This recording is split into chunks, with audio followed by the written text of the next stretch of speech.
મિત્રો બહુ મજાની વાત. 2 મહિનાથી હું જગદીશભાઈ દોડાદોડી કરી છે ને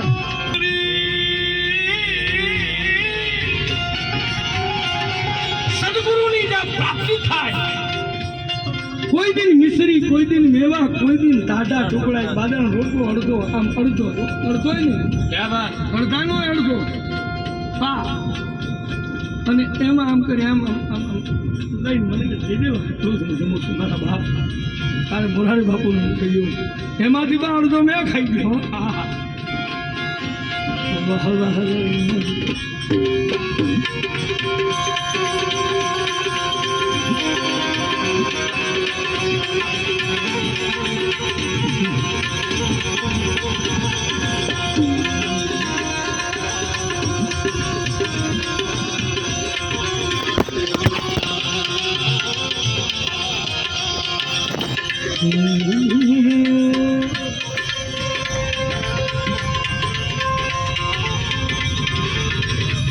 Allah